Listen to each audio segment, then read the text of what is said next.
ಕರ್ನಾಟಕ ರಾಜ್ಯದಲ್ಲಿ ಸ್ಪರ್ಧಾತ್ಮಕ ಪರೀಕ್ಷೆಗಳಿಗೆ ಸಿದ್ಧತೆ ಮಾಡಿಕೊಳ್ಳುತ್ತಿರುವ ಎಲ್ಲ ವಿದ್ಯಾರ್ಥಿ ಸಮೂಹಕ್ಕೆ ಕರ್ನಾಟಕ ಪರೀಕ್ಷಾ ಪ್ರಾಧಿಕಾರದ ವತಿಯಿಂದ ನಮಸ್ಕಾರಗಳು.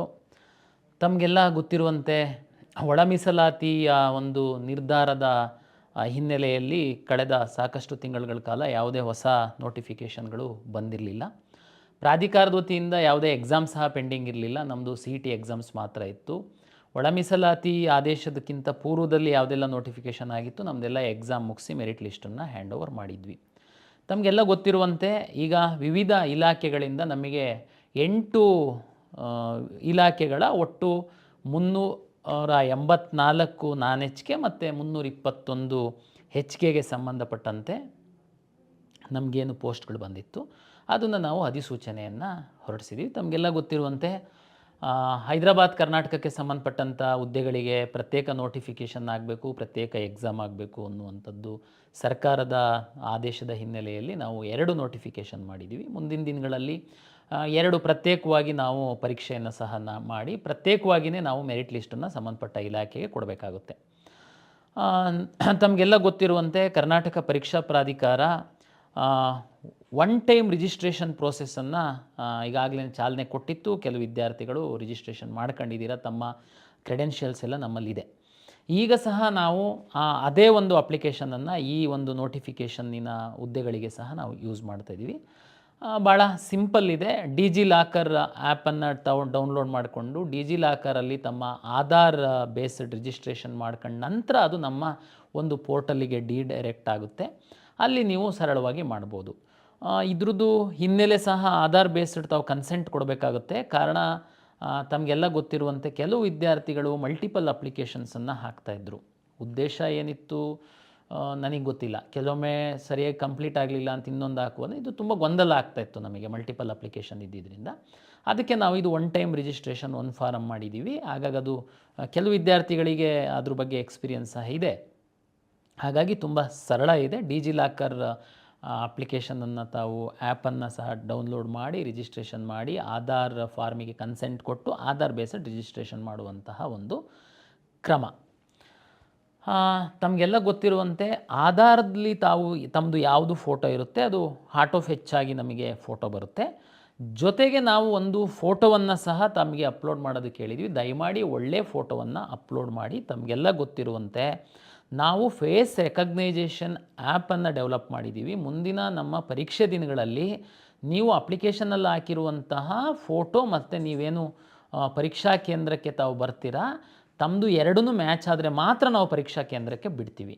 ನೀವು ಸೆಲ್ಫಿ ತೆಗೆಯುವಂಥದ್ದು ನಾವು ನೋಡಿದ್ದೀವಿ. ನಮ್ಮ CETಗೆ ಇಂಟ್ರೊಡ್ಯೂಸ್ ಮಾಡಿದಾಗ ಸೆಲ್ಫಿ ತೆಗೆದುಕೊಂಡು ಅಪ್ಲೋಡ್ ಮಾಡೋದು, ಬ್ಯಾಕ್ಗ್ರೌಂಡ್ ಏನೋ ಅಪ್ಲೋಡ್ ಮಾಡೋದು, ವಿಚಿತ್ರವಾದ ಫೋಟೋಗಳನ್ನೆಲ್ಲ ಅಪ್ಲೋಡ್ ಮಾಡೋದು ನಿಮ್ಮ ಪರೀಕ್ಷಾ ಕೇಂದ್ರಕ್ಕೆ ಪ್ರವೇಶ ಪಡೆಯೋದಕ್ಕಾಗಲ್ಲ. ಮತ್ತು ಆಮೇಲೆ ದೂರಬೇಡಿ ಪ್ರಾಧಿಕಾರನ. ದಯಮಾಡಿ ಒಂದು ಅಪ್ಲಿಕೇಶನ್ ಹಾಕುವಾಗ ಅದು ಒಂದು ಒನ್ ಟೈಮ್ ರಿಜಿಸ್ಟ್ರೇಷನ್ ಇದೆ. ಇನ್ನು 1-2 ವರ್ಷಗಳ ಕಾಲ ಯಾವ್ಯಾವ್ದು ನೋಟಿಫಿಕೇಷನ್ ಬಂದರೂ ಸಹ ಜಸ್ಟ್ ನೀವು ಅದೇ ಅಪ್ಲಿಕೇಶನನ್ನು ಯೂಸ್ ಮಾಡುವಂಥದ್ದು. ಒಂದು ಒಳ್ಳೆ ರೀತಿ ಬ್ಯಾಕ್ಗ್ರೌಂಡ್ ಇರುವಂತಹ ಸ್ಟುಡಿಯೋದಲ್ಲಿ ಒಂದು ಪಾಸ್ಪೋರ್ಟ್ ಸೈಜಿನ ಫೋಟೋನ ತೆಗೆದು ಅಪ್ಲೋಡ್ ಮಾಡಿ ಅಂತನ್ನುವಂಥದ್ದು ಒಂದು ವಿನಂತಿಯನ್ನು ತಮಗೆ ನಾನು ಮಾಡ್ತೀನಿ. ತಮಗೆಲ್ಲ ಗೊತ್ತಿರುವಂತೆ ರಿಸರ್ವೇಷನ್ಗೆ ಸಂಬಂಧಪಟ್ಟಂತೆ ಈಗಾಗಲೇ RD ನಂಬರನ್ನು ತಾವು ಹಾಕಬೇಕಾಗುತ್ತೆ. ಕಂದಾಯ ಇಲಾಖೆ ಸರ್ವಿಸಸ್ಸು ನಮ್ಮದು ಇಂಟಿಗ್ರೇಷನ್ ಇದೆ, ಅದು ಆಟೋ ಫೆಚ್ ಆಗಿ ಬರುತ್ತೆ. ತಮಗೆಲ್ಲ ಗೊತ್ತಿರುವಂತೆ 5 ವರ್ಷ ಲಿಮಿಟ್ ಇದೆ ಎಕ್ಸೆಪ್ಟ್ SC ST ಕೆಟಗರಿ 1 ಅವರಿಗೆ. ತಾವು ನಮ್ಮ ಅದನ್ನು ಅರ್ಜಿ ಸಲ್ಲಿಸುವಂತಹ ಸಂದರ್ಭದಲ್ಲಿ ಅದು ಅವಧಿ ಇರುವಂಥದ್ದನ್ನು ಖಾತ್ರಿಪಡಿಸ್ಕೊಳ್ಳಿ. ಆಮೇಲೆ ತಾವು SCಗೆ ಸಂಬಂಧಪಟ್ಟಂತೆ ಈಗ ತಮ್ಮ ಹತ್ರ SC ಸರ್ಟಿಫಿಕೇಟ್ ಇದೆ. SCನಲ್ಲಿ ಒಳ ಮೀಸಲಾತಿಗೆ ಸಂಬಂಧಪಟ್ಟಂತೆ ABC ಅಂತೇಳಿ ಕೆಟಗರಿ ಮಾಡಿದ್ದಾರೆ. ಆದರೆ ತಮ್ಮ ಹತ್ರ RD ನಂಬರ್ ಇಲ್ಲ. ಬಟ್ ಇವತ್ತು ತಮಗೆಲ್ಲ ಗೊತ್ತಿರುವಂತೆ ನಾವೇನು ಮಾಡಿದ್ದೀವಿ, ನೀವು SC ಸರ್ಟಿಫಿಕೇಟದ್ದು RD ನಂಬರ್ ಹಾಕೋದಕ್ಕೆ ಎನೇಬಲ್ ಮಾಡಿದ್ದೀವಿ. ಮತ್ತು ಡ್ರಾಪ್ ಡೌನ್ ಕೊಟ್ಟು ನೀವು Aನಾ Bನಾ Cನಾ ಅಂತನ್ನುವಂಥದ್ದನ್ನು ನಾವು ಕ್ಯಾಪ್ಚರ್ ಮಾಡ್ತಾಯಿದ್ದೀವಿ. ನಿಮ್ಮದು SC ಅಂತ ಯಾರು ಹಾಕಿರ್ತಾರೆ ಅವರಿಗೆ ಮಾತ್ರ ABC ಹಾಕುವಂಥದ್ದಕ್ಕೆ ಅವಕಾಶ ಇರುತ್ತೆ. ನಾವು ಮುಂದಿನ ದಿನಗಳಲ್ಲಿ ನಮಗಿನ್ನೂ ಸಾಕಷ್ಟು ಸಮಯ ಇದೆ. ಅಷ್ಟೊತ್ತಿಗೆ ಕಂದಾಯ ಇಲಾಖೆಯಲ್ಲಿ RD ನಂಬರ್ನ ಕೊಡ್ತಾರೆ ನಿಮಗೆ. ಆವಾಗ ನಾವು ನಿಮಗೆ ಆಲ್ ಟಿಕೆಟ್ ಬಿಡುವಂಥ ಸಂದರ್ಭದಲ್ಲೋ ಮತ್ಯಾವುದಾದ್ರೂ ಸಂದರ್ಭದಲ್ಲಿ ನಿಮಗೆ ಅದನ್ನು ನಾವು ಕ್ಯಾಪ್ಚರ್ ಮಾಡ್ತೀವಿ. ಆಲ್ರೆಡಿ RD ನಂಬರು SC ಅವ್ರದ್ದು ಇರುವಂಥದ್ದಿತ್ತು ಅಂದರೆ ಇವತ್ತಿನ ಒಂದು ಸಮಾಜ ಕಲ್ಯಾಣ ಇಲಾಖೆ ಸುತ್ತೋಲೆ ಪ್ರಕಾರ ಅದೇ ನಂಬರಿಗೆ ಅವರು ಸರ್ಟಿಫಿಕೇಟನ್ನು ಸಹ ಕೊಡುವಂಥದ್ದನ್ನು ಒಂದು ತೀರ್ಮಾನವನ್ನು ಮಾಡಿದ್ದಾರೆ. ಬಟ್ ಅದಕ್ಕೇನು ಗಾಬರಿ ಆಗುವಂಥದ್ದಿಲ್ಲ. ಒಳ ಮೀಸಲಾತಿಗೆ ಸಂಬಂಧಪಟ್ಟಂತೆ ಏನು 101 ಜಾತಿಗಳಿಗೆ ಸರ್ಕಾರದ ಆದೇಶ ಇದೆ, ABC ನಾವು ಪ್ರಾವಿಷನ್ ಮಾಡಿದ್ದೀವಿ, ಅದನ್ನು ನೀವು ಟಿಕ್ ಮಾಡಬೇಕು. ಬಟ್ SC ಸರ್ಟಿಫಿಕೇಟ್ ಮಾತ್ರ ಹೆಚ್ಚಾಗಿ ವೆರಿಫೈ ಆಗಿರುತ್ತೆ. ABC ಇನ್ನೂ ವೆರಿಫಿಕೇಷನ್ ಆಗಿರಲ್ಲ, ಬಟ್ ನೀವು ನಮಗೆ ಸಬ್ಮಿಟ್ ಮಾಡಿರ್ತೀರ. ತಾವು ಮುಂದಿನ ದಿನಗಳಲ್ಲಿ ಅದನ್ನು ನಾವು ಕಲೆಕ್ಟ್ ಮಾಡ್ತೀವಿ. ಏಕೆಂತಂದರೆ ನಾವು ಮೆರಿಟ್ ಲಿಸ್ಟ್ ಅಷ್ಟೇ ಕೊಡುವಂಥದ್ದು. ನೇಮಕಾತಿ ಪ್ರಾಧಿಕಾರದ ಮುಂದೆ ತಾವು ಸೂಕ್ತ ದಾಖಲೆಗಳನ್ನು ಸಲ್ಲಿಸಬೇಕಾಗುತ್ತೆ. ಹಾಗಾಗಿ ಸಮಯ ಇದೆ. ತಮಗೆಲ್ಲ ಗೊತ್ತಿದೆ, ತಾವೀಗಾಗಲೇ ಸಾಕಷ್ಟು ತೊಂದರೆ ಅನುಭವಿಸಿದ್ದೀರಾ, ಸಾಕಷ್ಟು ದಿನಗಳಿಂದ ತಾವು ಓದ್ತಾ ಇದ್ದೀರಾ, ಯಾವುದೂ ಕಾಲ್ ಮಾಡಿಲ್ಲ ಅಂತ. ನಾವು ಈ ಸಣ್ಣ ಸಣ್ಣ ತಾಂತ್ರಿಕ ಕಾರಣಕ್ಕೆ ಡಿಲೇ ಮಾಡ್ತಾ ಹೋಯಿತು ಅಂತಂದರೆ ಸರಿಯಾಗಲ್ಲ ಅನ್ನುವ ಹಿನ್ನೆಲೆಯಲ್ಲಿ ನಾವು ನೋಟಿಫಿಕೇಷನ್ ಮಾಡಿದ್ದೀವಿ. ಇನ್ನೊಂದು ಅನುಕೂಲವನ್ನು ನಾವೇನು ಮಾಡಿದ್ದೀವಿ ಅಂತಂದರೆ, ನಮಗೆ 8 ಇಲಾಖೆಗಳಲ್ಲಿ ಬಂದಿರುವಂತಹ ಗ್ರೂಪ್ ಸಿನಲ್ಲಿ FDA ಮತ್ತು STA ಅಂದರೆ PUC ಮತ್ತು ತತ್ಸಮಾನ PUC ಮತ್ತು ಡಿಪ್ಲೊಮೊ ಆಧಾರಿತ ಕ್ವಾಲಿಫಿಕೇಷನ್ ಮೇಲಿರುವಂಥ ಹುದ್ದೆಗಳು ಮತ್ತು ಪದವಿ ಆಧಾರಿತ ಹುದ್ದೆಗಳೇನಿದೆ, ಇದನ್ನು ನಾವು ಒಂದೇ ಪಠ್ಯಕ್ರಮ, ತಮಗೆ ಗೊತ್ತಿದೆ DPAR ಇಂದ ಏನು ಇಶ್ಯೂ ಮಾಡಿರುವಂತಹ ಅಧಿಸೂಚನೆ ಪ್ರಕಾರ ಒಂದೇ ಪಠ್ಯಕ್ರಮ ಇರುತ್ತೆ.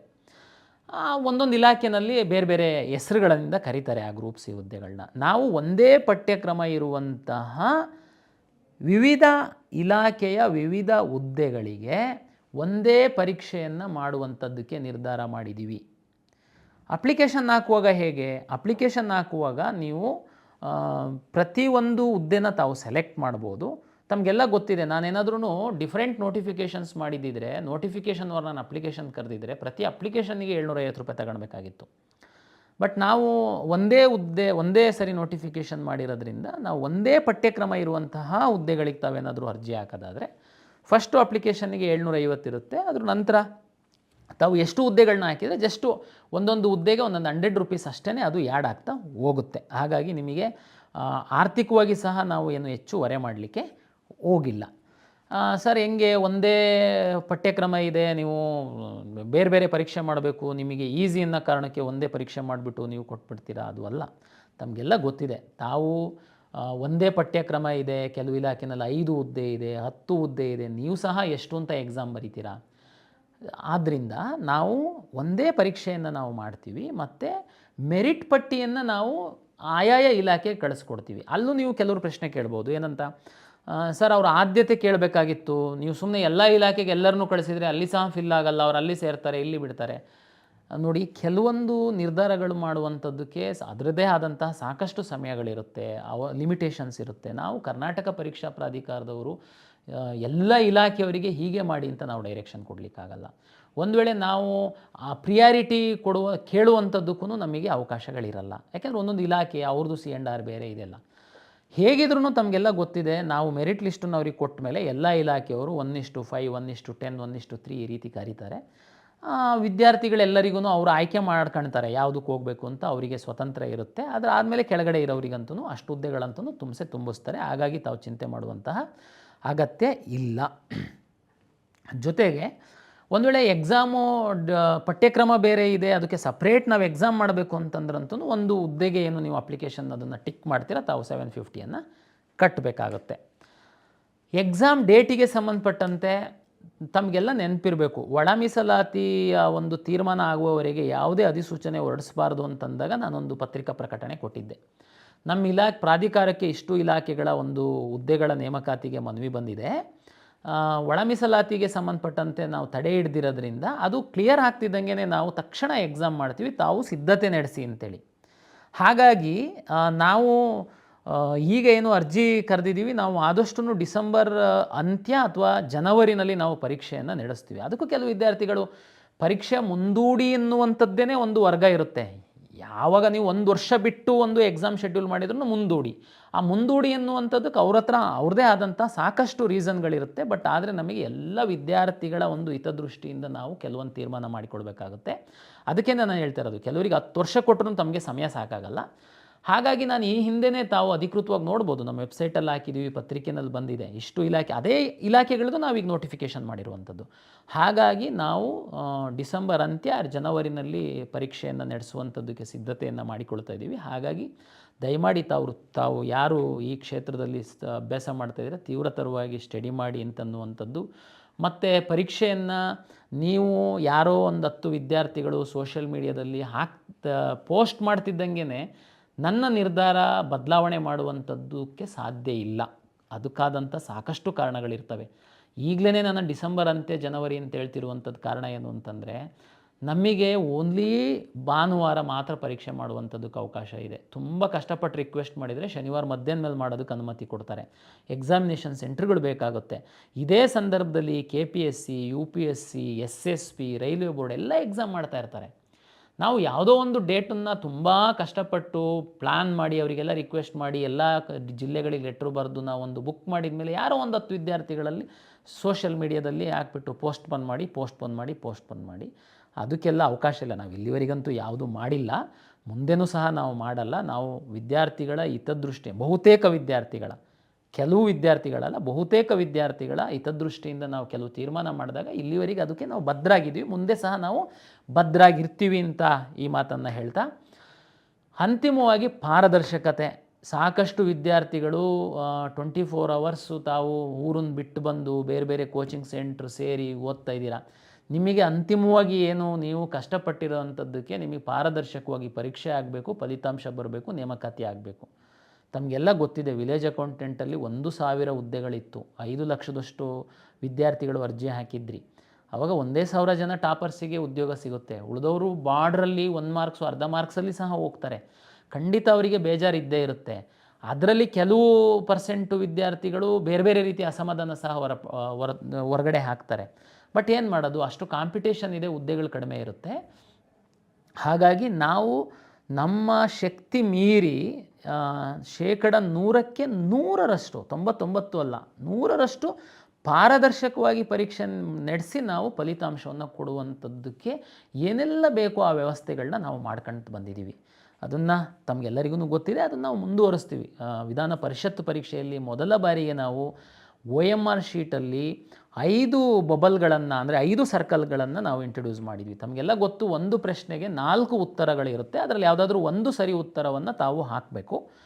1/4 ಯಾರೂ ಯಾವುದೂ ಆನ್ಸರ್ ಮಾಡಲಿಲ್ಲ ಅಂತಂದರೆ 1/4 ಮಾರ್ಕ್ಸನ್ನು ನಾವು ಕಟ್ ಮಾಡ್ತೀವಿ. ಅಂದರೆ ನೆಗೆಟಿವ್ ವ್ಯಾಲ್ಯೂಯೇಷನ್ ಇತ್ತೀಚಿನ ಎಲ್ಲ ಪರೀಕ್ಷೆಗಳಲ್ಲಿ ಇರುವಂಥದ್ದು.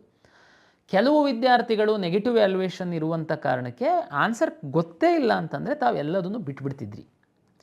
ಅದು ಸಹಜ ಸಹ. ಇಲ್ಲಾಂದರೆ ಮಿಸ್ಸಾಗಿ ತಪ್ಪಾಗ್ಬಿಡ್ತು ಅಂದರೆ 1/4 ಕಟ್ ಆಗುತ್ತೆ ಅಂತ.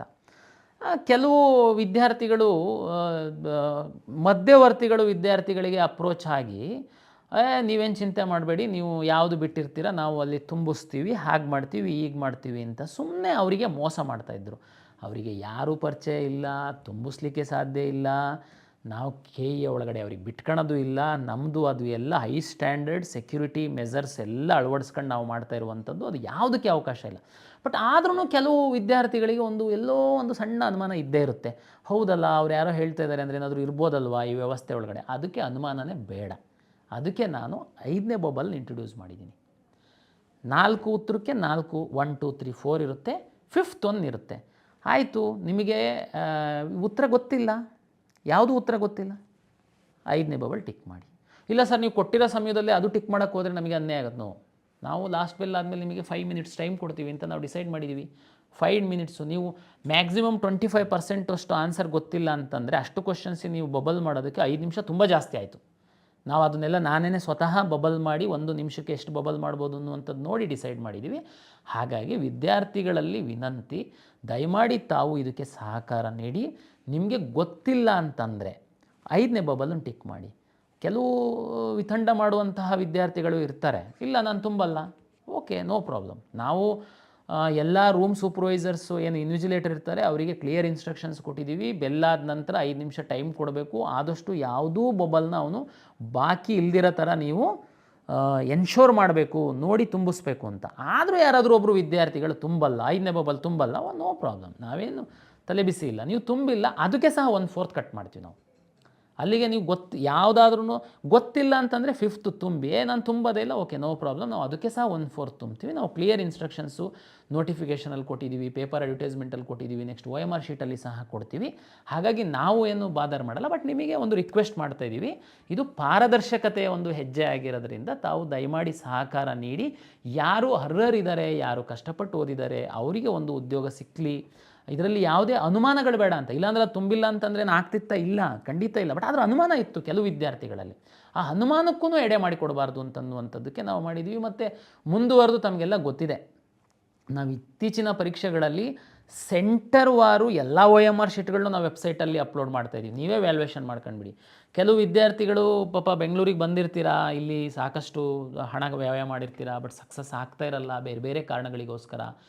ಬಟ್ ಅದನ್ನೇ ನೇರವಾಗಿ ಮನೆಯವ್ರಿಗೆ ಹೇಳಲಿಕ್ಕಾಗಲ್ಲ, ಸಾಕಷ್ಟು ಖರ್ಚು ಮಾಡಿರ್ತೀರಾ. ಹಾಗಾಗಿ ಸರಿ ತುಂಬ ಚೆನ್ನಾಗಿ ಎಕ್ಸಾಮ್ ಮಾಡಿದ್ವಿ, ಏನೇನೋ ಮೋಸ ಆಗಿಬಿಡ್ತು ಅಂತ. ಅದಕ್ಕೆ ಇಲ್ಲ, ನಿಮ್ಮ ಮನೆಯವ್ರು ಸಹ ನಿಮ್ಮದು ರಿಜಿಸ್ಟ್ರ್ ನಂಬರ್, ನೀವು ಉದಾಹರಣೆಗೆ ಯಾವುದೋ ಒಂದು ಪರೀಕ್ಷಾ ಕೇಂದ್ರದಲ್ಲಿ ಎಕ್ಸಾಮ್ ಬರೆದಿದ್ದೀರಾ ಅಂತಂದರೆ ನಮ್ಮ ವೆಬ್ಸೈಟಿಗೆ ಹೋಗಲಿ, ಚೆಕ್ ಮಾಡಲಿ. ನಿಮ್ಮ ಮನೆಯವ್ರು ಸಹ ನಿಮ್ಮದು OMR ನೋಡ್ಬೋದು, ನೀವು ನಿಮ್ಮ ಫ್ರೆಂಡ್ಸ್ OMR ನೋಡ್ಬೋದು. ಹಾಗಾಗಿ ಯಾವುದು ಮುಚ್ಚಿಟ್ಟು ಮಾಡುವಂಥದ್ದು ಇಲ್ಲವೇ ಇಲ್ಲ. ಅಷ್ಟು ಪಾರದರ್ಶಕವಾಗಿ ಮಾಡುವಂಥದ್ದಕ್ಕೆ ಪ್ರಾಧಿಕಾರ ಎಲ್ಲ ಸಿದ್ಧತೆಯನ್ನು ಮಾಡಿಕೊಂಡಿದೆ. ಹಾಗಾಗಿ ಯಾರು ಕಷ್ಟಪಟ್ಟು ಓದ್ತಾ ಇದ್ದೀರಾ ತಮಗೆ ಉದ್ಯೋಗ ಸಿಗುತ್ತೆ. ತಾವು ಶ್ರಮಪಟ್ಟು ಅಭ್ಯಾಸ ಮಾಡಿ ಅಂತೇಳಿ ಹೇಳ್ತಾ, ನಮಗೆ ಕೆಲವರಿಗೆ ಏನು ಕ್ವಾಲಿಫಿಕೇಷನ್ನು ಮತ್ತೊಂದು ಮಗದೊಂದು ಇದು ವರ್ಗೀಕರಣ. ಕರ್ನಾಟಕ ಪರೀಕ್ಷಾ ಪ್ರಾಧಿಕಾರ ವಿವಿಧ ಇಲಾಖೆಗಳು ಏನು ರೋಸ್ಟರ್ನ ಮಾಡಿ ನಮಗೆ ಹುದ್ದೆಗಳ ವರ್ಗೀಕರಣ ಮಾಡಿ ನಮಗೆ ಕೊಡ್ತಾರೆ, ಮತ್ತು ಯಾವ ಹುದ್ದೆಗೆ ಏನು ಕ್ವಾಲಿಫಿಕೇಷನ್ ಅಂತೇಳಿ ನಮಗೆ ತಿಳಿಸ್ತಾರೆ, ಅದನ್ನು ನಾವು ಅಧಿಸೂಚನೆ ಹೊರಡಿಸಿ ನಿಮ್ಮಿಂದ ಅಪ್ಲಿಕೇಶನನ್ನು ತೆಗೆದುಕೊಂಡು ಪರೀಕ್ಷೆ ನಡೆಸಿ ನಾವು ಮೆರಿಟ್ ಲಿಸ್ಟನ್ನು ಇಲಾಖೆ ಕೊಡುವಂಥ ಕೆಲಸ ಅಷ್ಟೇ. ಈ ಕ್ವಾಲಿಫಿಕೇಷನಿಗೆ ಯಾಕೆ ಕೊಟ್ಟಿಲ್ಲ, ಆ ಕ್ವಾಲಿಫಿಕೇಷನಿಗೆ ಯಾಕೆ ಕೊಟ್ಟಿಲ್ಲ, ಅದು ಆಯಾಯ ಇಲಾಖೆಗಳು ಏನು C&R ಮಾಡಿರ್ತಾರೆ, ಕೇಡರ್ ಆ್ಯಂಡ್ ರಿಕ್ರೂಟ್ಮೆಂಟ್ ರೂಲ್ಸ್ ಇರುತ್ತೆ.